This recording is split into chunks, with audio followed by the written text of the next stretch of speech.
Well, it's very nice to see you all here tonight. A lot of familiar faces, but also others which are not familiar to me. When I was thinking about giving this lecture, I was trying to visualize the audience. Was I going to bore a lot of people to death because I was telling them what they already knew?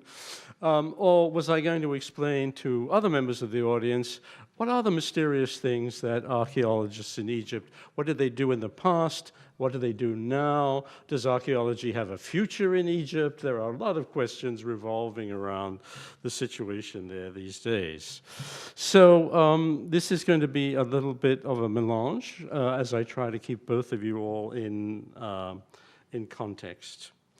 So I actually have a text, so let me turn to the text. It guides me through these things. First of all, I want to tell you I'm very honored to be the keynote speaker for this intriguing conference about New Yorkers in the land of the Pharaohs. I love the title, by the way. It's fantastic, great. You should get the New Yorker magazine to write a bit about it.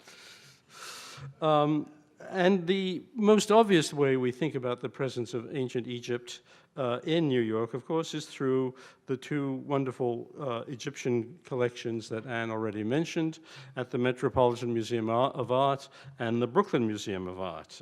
Those are already incredible resources for anyone who wants to know more about ancient Egypt and to be exposed to the wonderful art that it produced. In fact, sometimes you get more than what the collections have got. Both museums have periodically had special exhibits where they also bring in outstanding works of art from places other than the Met and Brooklyn. Now, I want to get away from what I'm looking at. Let's see what happens. Okay, all right. So multi-screen and all kinds of things, but there we are. So I'm just going to remind you of the wonderful things that the two museums have brought to us.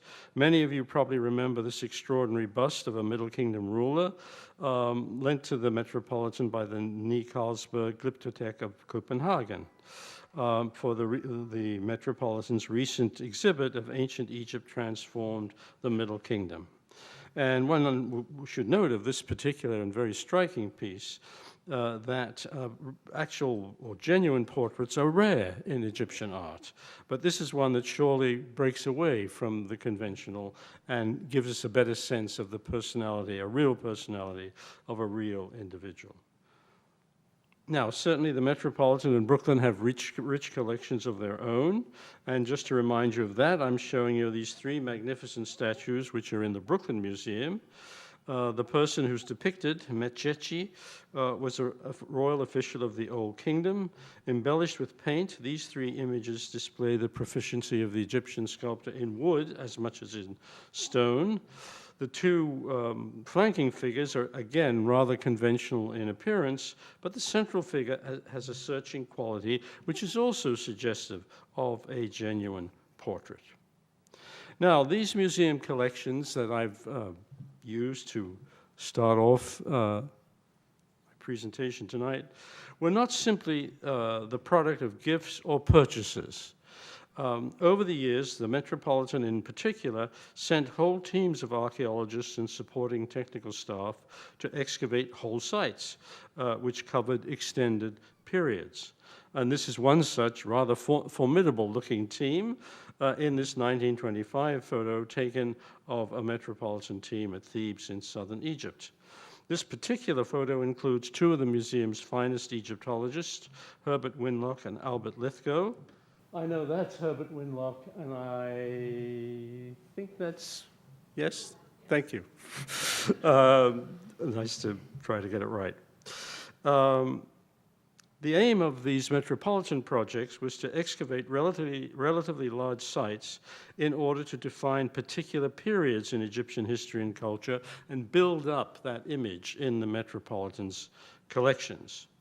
But these projects were also dedicated to total archaeology. Data from all periods encountered were carefully documented, not just the materials that the Met had a particular interest in. Much of the art and artifacts which were recovered in this way by the Met, by other American and non-American projects out in Egypt, much of the art and artifacts recovered were allocated to the relevant museum by the Egyptian authorities, which also provided the permit to excavate in the first place. So all of this American-sponsored and sponsored by other people of other nationalities, this is all part of a regulated system which has operated in Egypt for actually quite a long period of time. Now, other scholars who were based in New York worked on a more restricted or narrow focus basis than the Metropolitan and other teams. This work could involve collaboration with people with similar interests, and a striking example of this approach is provided by Bernard Bothma. For many years, he was a curator at the Brooklyn Museum and later of the faculty of the Institute of Fine Arts of New York University. And he was a truly amazing art historian with a wonderful sense of the connoisseurship issues that are raised by studying material, particularly material of the late period, which you see examples of here.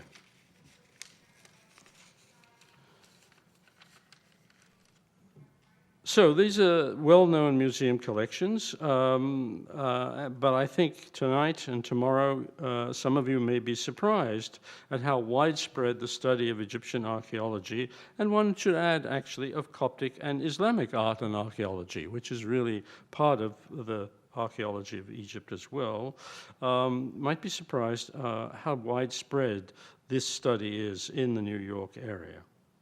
Tonight, I have the opportunity of giving you some idea of what excavation in Egypt involves today and what are some of the major opportunities of it, but also the challenges that exist to it. There is much to be said, but given the short time at our disposal, I've chosen to cover these issues in a highly selective way, in effect providing a series of snapshots covering my assigned topic. The images I utilize include some involving my own work, but merely to epitomize the problems and opportunities which face both Egyptian and foreign excavations today all over the country.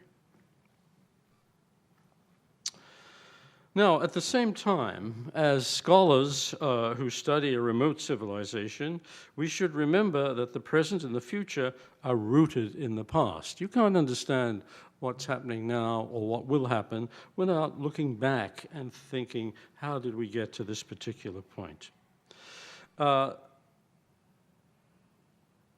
So in the case of the status of Egyptian archaeology, it's a long and complicated story in which Egyptians and foreigners react in very different, sometimes almost competitive ways so far as Egypt's unique cultural heritage is concerned. I think one of the interesting things that I had to do in preparing this presentation tonight was to really go back and read some of the useful books of the history of Egyptology and to get a real sense of how complicated relations between the Egyptians on the one hand and European as well as American scholarship on the other, how strange really the story is, and I'll try to explain that as I go along. In fact, a good starting point is the spectacular discovery of King Tutankhamun's tomb in 1922. When, after a long and seemingly fruitless search, the archaeologist Howard Carter and his patron and financier, Lord Carnarvon, actually located that tomb. And despite some minor plundering, it had a terrific impact because basically it yielded a huge amount of relatively intact items. And here you see Carter and his associates peering through the open doorways of a nested set of gold-covered shrines surrounding the actual and undisturbed sarcophagus of the king. On the body of Tutankhamun was set, of course, the famous golden mask, which has become an iconic image for the richness and distinctive character of Egyptian culture.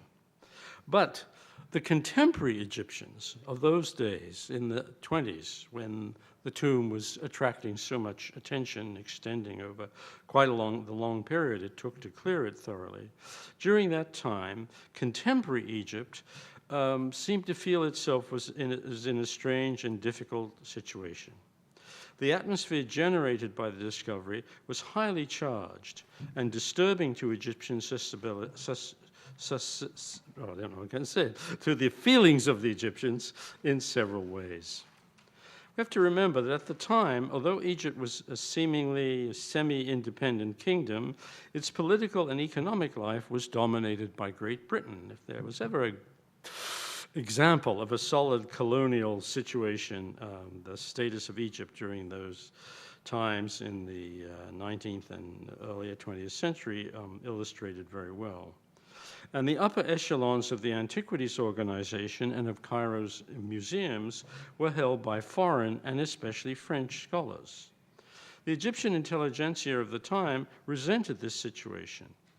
And one particular bone of contention was the policy of Pitaj, or the division of excavated artworks and artifacts between the appropriate Egyptian museum and the foreign institution sponsoring an excavation in Egypt.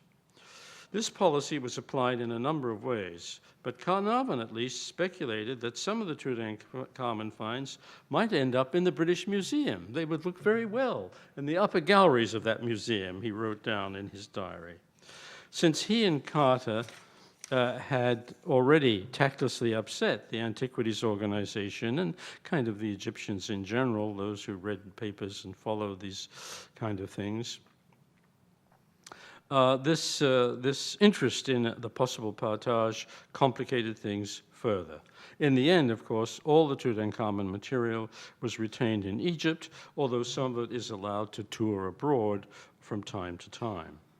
Incidentally, I have a feeling that the last large-scale Pitaj or division, which was such a feature of Egyptian relations with foreign projects, I believe that the last large-scale one concerned my excavations at Abydos in southern Egypt. After 3 seasons of excavation in the late 1960s, I was advised by Cairo Museum that our permit obligated us to ship our worthwhile finds to Cairo Museum, where a committee composed of Egyptian scholars would decide what material would be retained in Cairo and which could be assigned to my then employer, the University of Pennsylvania Museum, and to our cooperating sponsor, the Peabody Museum at Yale. In the event, the Egyptian committee was quite generous, allocating to Penn, for example, this gigantic bust of Ramses II of the 19th dynasty, which had once been part of a colossal statue. And here you can see the different parts of the colossal bust being put together again. And here is the restored bust in the Penn, University of Penn Museum galleries. It is not a major work of art, I would say, but you have to remember it's essentially an architectural element, not a freestanding work of art. The courtyard in this particular temple, which otherwise was totally destroyed and gone away, but the courtyard had once upon a time had a whole series of these colossal figures running around it, and all of them were actually engaged to the stonework of the structure itself. However, divisions, especially partages, especially on a large scale, are complicated things to undergo, and most of us are happy that eventually the policy diminished in amount and then was terminated. It's true that earlier divisions had helped to build up representative collections of non-Egyptian museums, but these days we are interested in recording data, while the artifacts that we find are placed in storage controlled by the Ministry of Antiquities or maintained by the laboratories of the project itself. Today, as was often the case in the past also, excavations in Egypt are widespread throughout the country and regularly scheduled and undertaken by the Ministry of Antiquities or by non-Egyptian institutions who've been given a permit to excavate.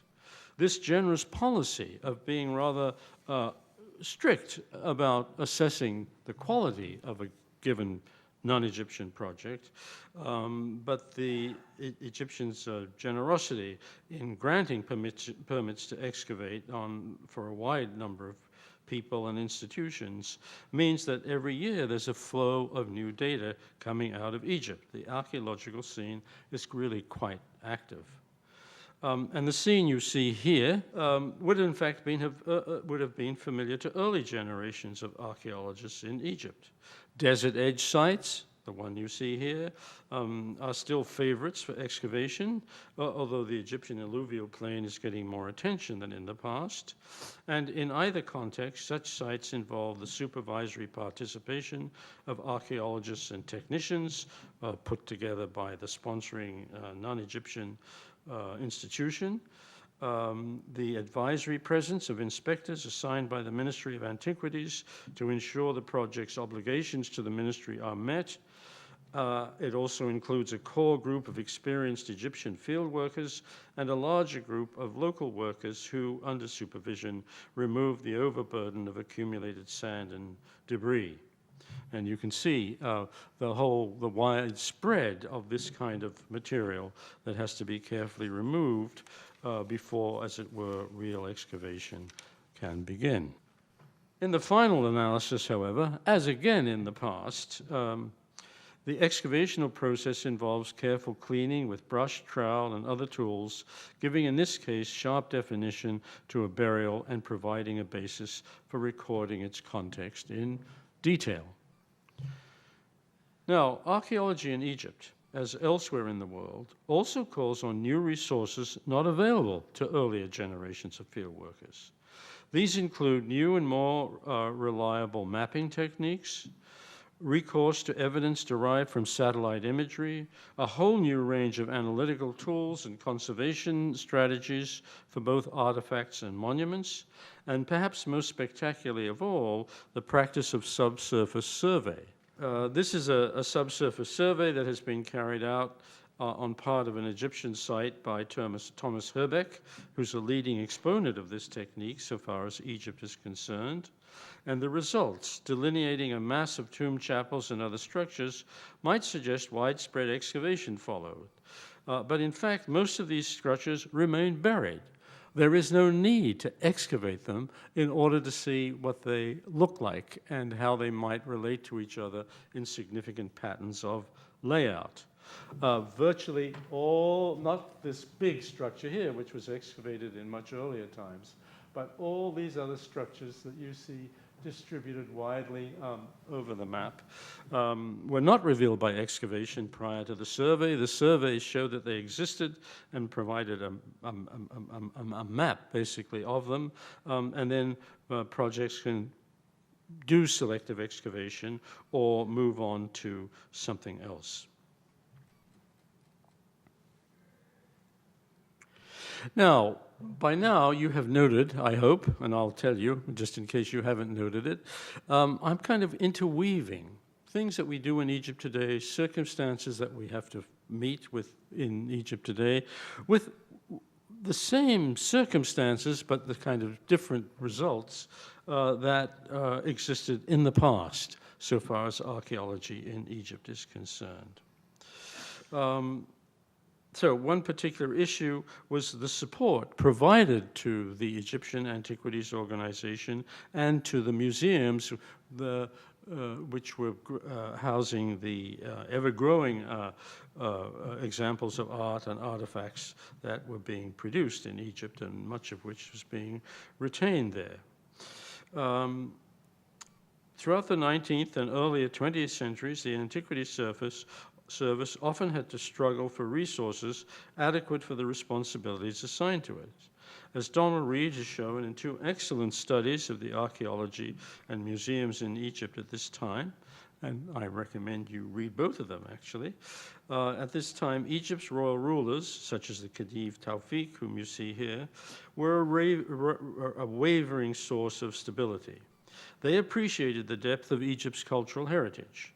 and the luster it brought to the world's image of Egypt, which had important economic considerations with regard to trade fairs and all kinds of international events that the Khedives wanted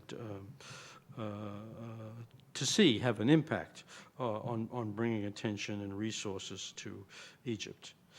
But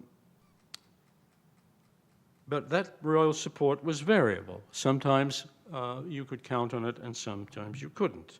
The Khedives could be supportive and enthusiastic, but at other times they may have lacked the resources and the enthusiasm to put some grand schemes into effect. Now, from the outset of this particular period, in the 19th century in particular, as I mentioned earlier, many members of Egypt's intelligentsia felt that Egypt's ancient culture required fostering and recognition. And they argued vigorously that the resources to do so should be provided by the government of the country. For example, Rifa al-Tahtawi, a leading intellectual who died in 1873, argued that many more Egyptians should be given the educational resources to become professional specialists in Pharaonic and Coptic and Islamic studies and the related study of the material remains as well. They also felt that these museums were important for the Egyptian population at large, that this was how Egyptians in general would be educated about the very rich heritage that they had inherited from the past. Al-Tahtawi himself authored the first history of ancient Egypt written in Arabic in 1868, and he and other contemporary scholars were all observant Muslims, yet considered Pharaonic Egypt as an essential part of Egypt's cultural heritage. Yet, as I noted earlier, the upper ranks of appointments to the Antiquities Service in the museums in these times were largely reserved for Europeans. They were not open to Egyptians at the higher levels, who they were confined to roles of lesser importance. Now, a particularly representative case was that of Ahmed Kamal, a longtime employee of the Antiquities Service, and someone who had a genuine zeal for Egyptological training. That's what he wanted to be. He wanted to be a fully trained Egyptologist that could deal with the language, that could deal with the archaeology, and so forth.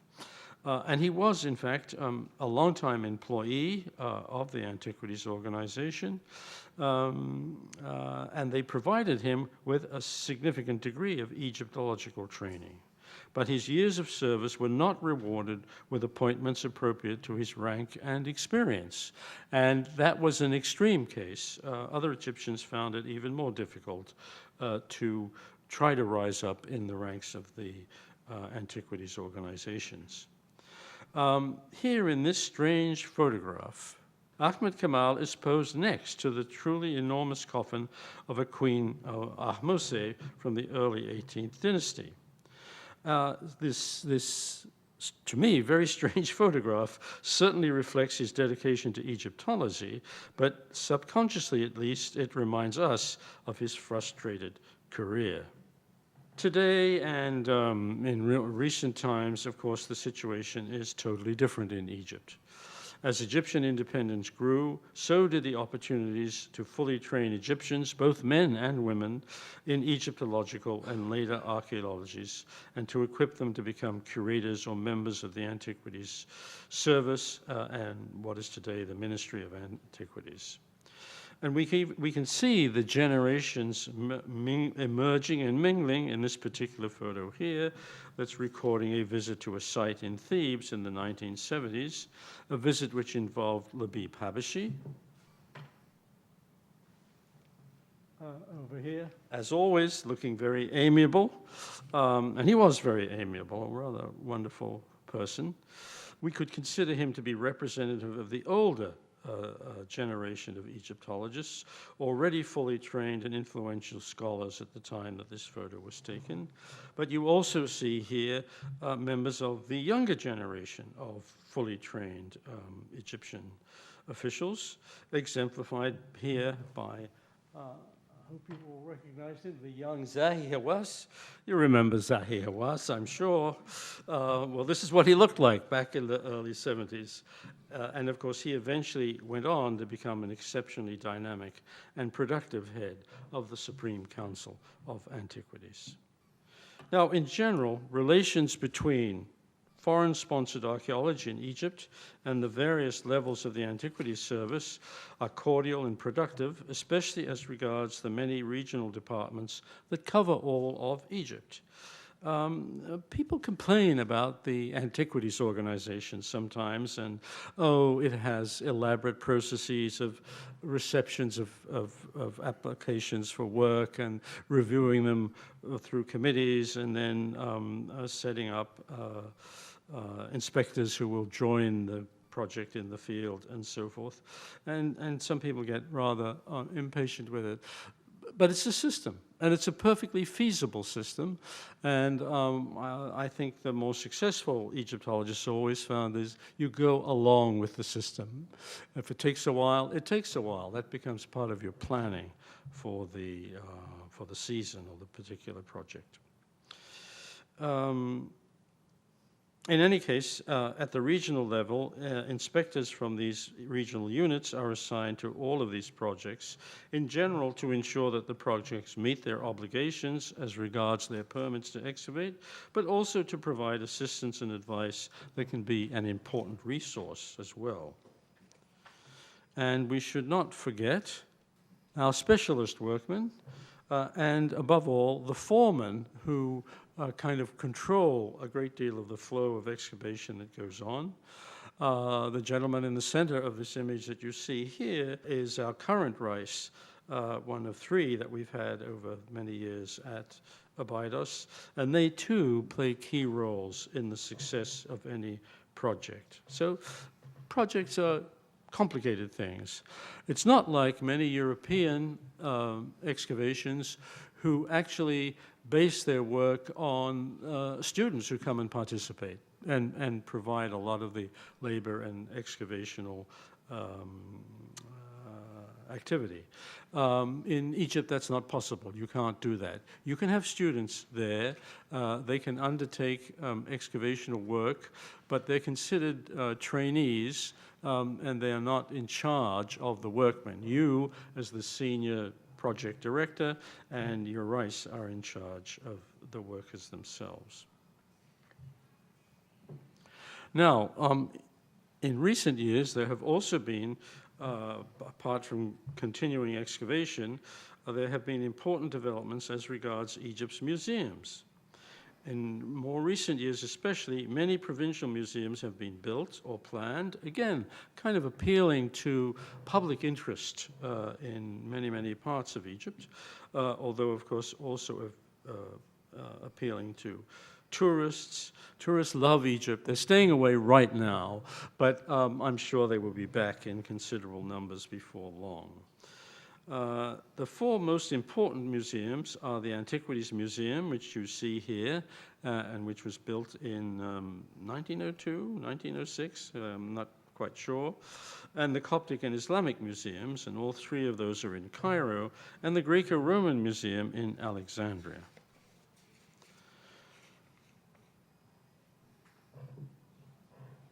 It's so often, of course, pointed out that true to the limited efforts to develop indigenous Egyptological specialists, the names displayed on the Cairo Museum of Antiquities are all, virtually all, of celebrated European scholars, a really particularly blatant example of the unfortunate policy of keeping Egyptian scholars at a low level in these institutions. All these older museums are going to be overshadowed by a striking new museum that is being developed at or near Giza, not far away from the pyramids. Construction has been underway for some time, and current plans include the transfer of the major holdings of the old Antiquities Museum to this impressive new structure. Museologically speaking, this initiative will equal those of the great museums of the world in general, although the dedication is completely to Egyptian material, not to materials collected from abroad.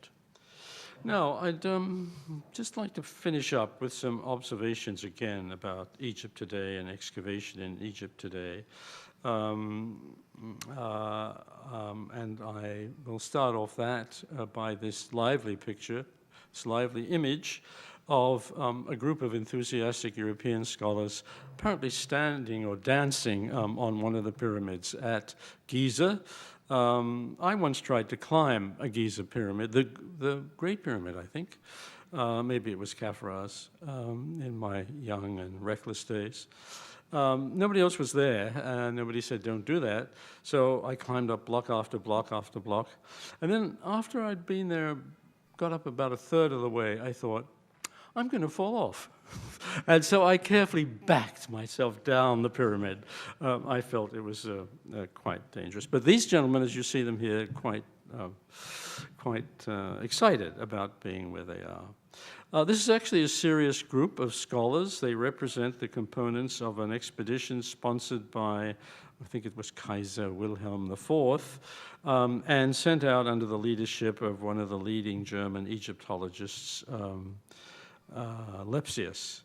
And there were earlier or other European projects of this kind out in Egypt that were sponsored by the relative royalties. And these became very important sources of information. But what also developed over time, kind of the product of these exploratory journeys, are research centers.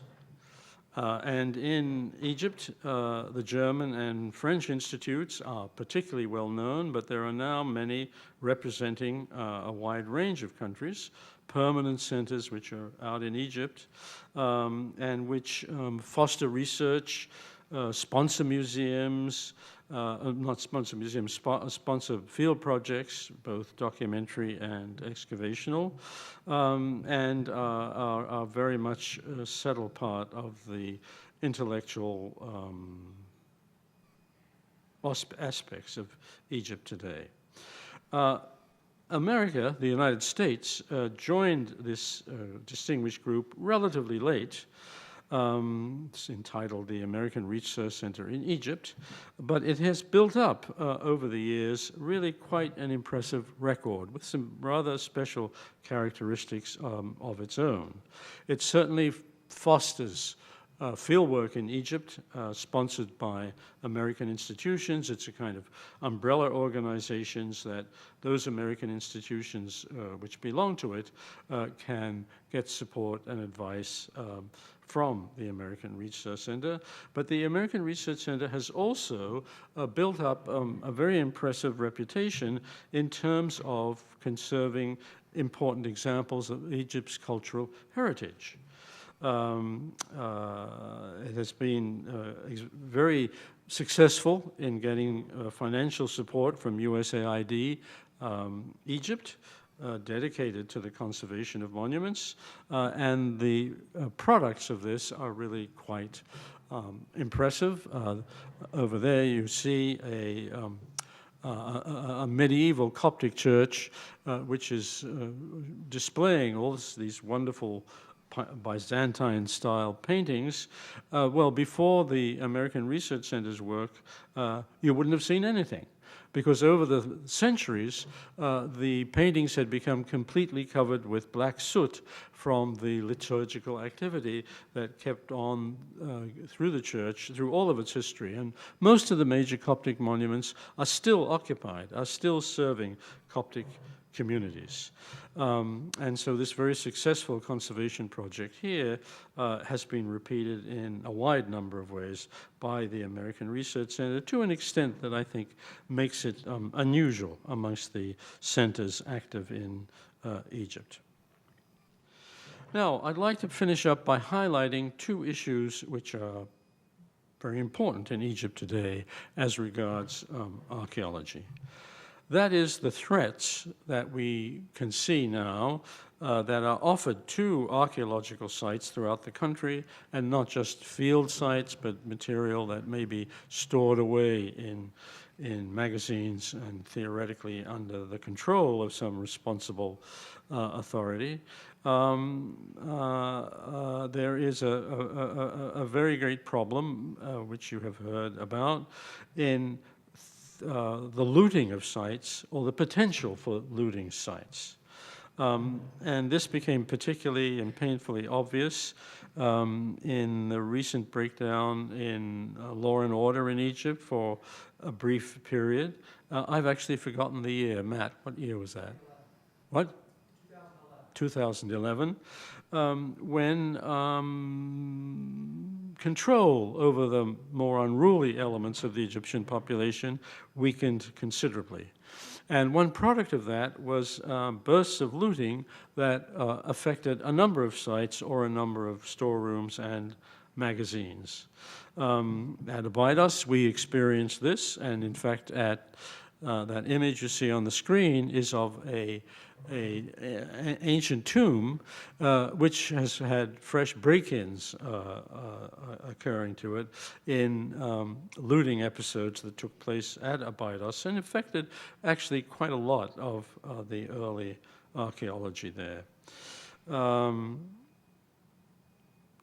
What was partly problematical about this situation was also that we were not only getting large groups of men coming onto the site at night and attacking monuments, especially graves, which they thought would yield them gold and other desirable loot, and in numbers that were very difficult for our relatively small guard force to deal with.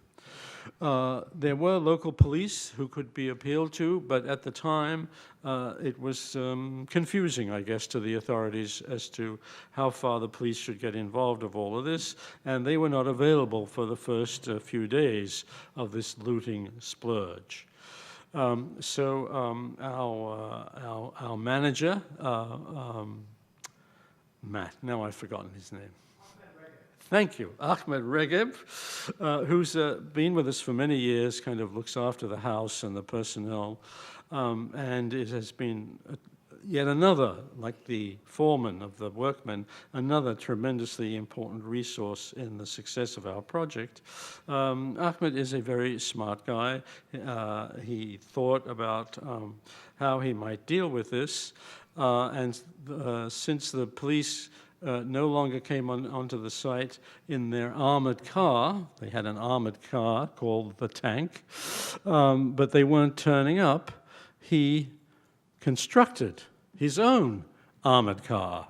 There it is, and it was put together nicely. It looks very formidably armored, like the police real police armored car, and it was constructed in such a way that it could be slipped over Ahmed's car, and he would drive around at night. He had a siren going, he had lights flashing, he had all kinds of police-looking things happening, and people were scared. People were afraid the police were coming back, and it actually helped to diminish for at least a few days the problem. Since then, at Abydos, most sites, I believe, situations have become much more stable. The police eventually came back in effect, and the Tank is back at Abydos every night, and its sheer presence has greatly inhibited efforts to plunder the site. And we have contributed to this by actually hiring a number of extra guards so that there is a larger number of people active on the site. But that little glimpse of the realities of life in Egypt today, I think, brings out the seriousness of this problem of looting. And who has attracted not just us, but all kinds of Egyptian organizations who track around and locate the disposition of looted material and publicize it so that people can become aware that a number of important stolen items are floating around out there. Even more important for the future of archaeology in Egypt is what you see illustrated here. These are both aerial views of North Abydos. This one was taken in the 1930s, and you can see the cultivated plain and the densely clustered village that is in this part of Abydos. Also some of the monumental remains. And then a wide expanse of desert, which has got a lot of pitting on it from areas which were opened up by earlier excavators, but still need a lot of attention. A large rectangular enclosure about the size of a New York City block, so really quite big. That is a standing monument on the site.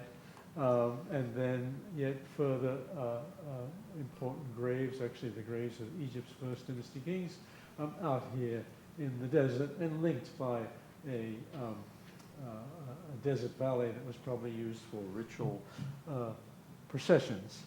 You have yet other sites running to the south of this.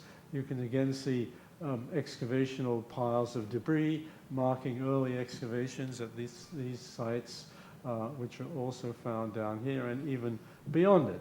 So that was a typical situation at Abydos with pretty important remains, some excavated, much remaining to be excavated in the 1930s, maybe courtesy of the Royal Air Force. I'm not quite sure where it comes from. And then this is essentially the same thing today. There's that enclosure. There's traces of archaeological remains all over the place. There is the material further south, excavated, now much more heavily excavated than even in this image. Other monumental structures, the famous temple of Seti I, and the even more important one of Ramses II that you'll hear about tomorrow, down here. But you can also see the major intrusions which now occur on the site. Huge amount of cultivated fields which were not there before, and which are getting closer and closer to areas that we know are archaeologically significant. And I have to say, when we point this out to our Egyptian colleagues, they are more than willing to authorize fences to be put up and restrictions to be put in place. But it's a kind of continual concern to maintain that. And the developers who use this land, water it, and grow crops on it, are always attempting to develop yet further areas. And I'm not saying this is good, this is bad. I'm saying this is the reality of life in Egypt today. And of course, the villages are ever so much bigger, with many more people than was the case back in the 30s. People are healthier, kids survive better. These are all good things, but it means that, again, there's a lot of pressure. This is where the major temple of Abydos was. It goes back to very early times and continues down to very late times. And to now, modern housing is coming right up against the enclosure walls and is certainly covering significant archaeological remains. And this is an ongoing process that happens at many sites in Egypt, not just this one, but all over the place, this kind of effort to balance legitimate needs on the part of the Egyptian population in terms of development and to protect sites and their ambience. Because what also disappears is not just the archaeology of the site, but often the whole visual effect that the topography, the geography of the site conveyed to the ancient Egyptians when they developed the areas around them. So in the future, I think, we're going to see much more integrated cooperation between both American, New Yorker projects and other foreign projects, and the Egyptian authorities. It's a tremendous and challenging initiative, It involves not only protecting sites, stabilizing sites, but also finding positive ways to support the Antiquities organization in developing local populations' sensitivity to these materials so that they feel they own them, that they're not just some strange, very ancient site involving a lot of very strange foreigners, but instead this is part of their lives, part of their heritage, part of what Egypt should be about. Thank you. Thank you for coming.